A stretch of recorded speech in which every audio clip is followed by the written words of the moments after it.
So the important thing here is not which direction a resource leans, it's to acknowledge that direction. So whether we personally lean left, right, or center makes no difference. We're trying to verify whether or not the source is steering us in a particular direction.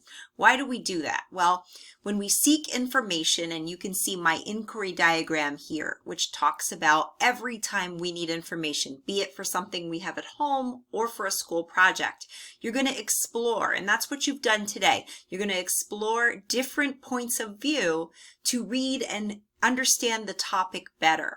By reading 3 different perspectives, it gives you a broader view of the topic, and it allows you, the reader, to really be educated and make a decision about which of these topics leans in a way that you are comfortable with. Okay? It makes connections to what you already know, and some of you may have been quite clear on which direction your source was leaning from the get-go. But we wanted to make sure that you were able to back up that argument with evidence, which is always so important. The other thing to note here is, as we do your research tasks, we ask you to develop questions. So what questions does exploring raise? So what did you learn over the course of this? What kind of noticings or wonderings did you come away with? What do you want to find out more about? This is the key to research, is trying to figure out where the holes are in someone's argument and where you might learn more about that topic. So as a librarian, I want to remind you that it's always best to get your information from a credible source. The best places for credible information are your databases, because you're going to get unbiased coverage. That doesn't mean there's no bias, it just means that you're going to be presented with both sides, and the bias may be there, but you have access to both points of view. Credible websites like government agencies, foundations, museums, educational sites are places that we have always assumed to be credible.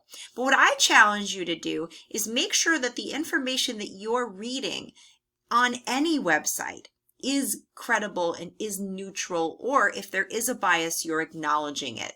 We want you to be aware of less than credible websites. That might include things like blogs, web search engines like Ask or About.com, and online encyclopedias like Wikipedia.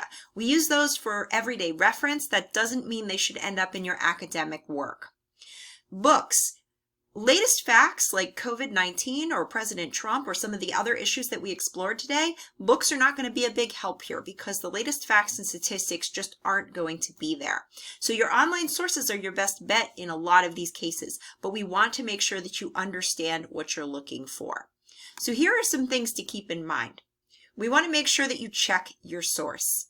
Make sure that that source is credible. Doesn't mean it's going to be unbiased. It just means that it's going to be credible, and you're going to be able to determine if there is a bias.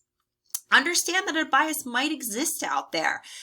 We looked at some really reputable news organizations, and you may have found a bias one way or another. So know that those are out there, and how you identify what the facts are versus what the media organization is steering you to believe.